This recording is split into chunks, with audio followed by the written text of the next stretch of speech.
what rejections were going on here.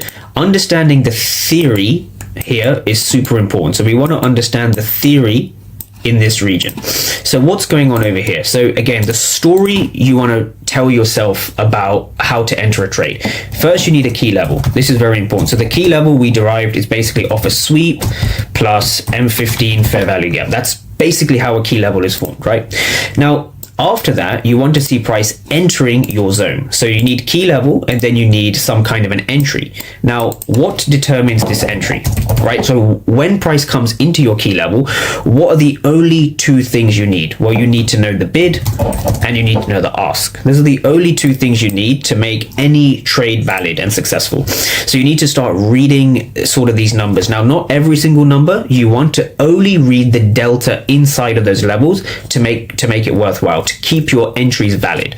So we can see here a lot of blue delta, no reward. Again, blue delta, no reward. Lots of blue delta, which means buyers are putting in effort, but buyers are unsuccessful, because if these buyers were successful, we would have drove price higher above the level. Breaking below our level, despite having all these buyers over here, shows us an absorption of buyers. So it shows you that in this region, over here and also over here, the buyers were unsuccessful. So the story once again is key level, so 15-minute zone. You want to look at your entry, which is how the markets are behaving in terms of the orders, right? Buy orders and sell orders inside of the level. And the last thing you're looking for, which is the whole thing that brings everything together, is absorption. Absorption, right? Who is in control? Who is being passive, right? Are we at demand or are we at supply? So in this case, we actually have passive sellers. Now, what does it mean to have passive sellers? Well, in very simple terms, we're looking at the delta. So here we have delta, and delta is positive. So we have positive delta.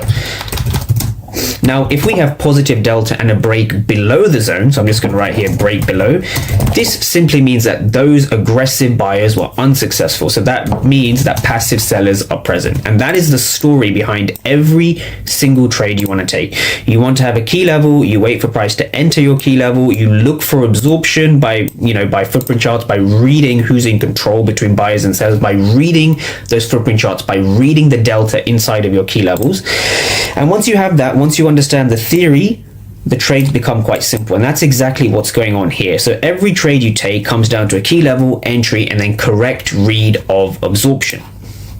So I'm just going to break down again the second area of absorption. So that was this region over here. So what was going on at this key level? So if you're trading ES futures, you want to be focusing on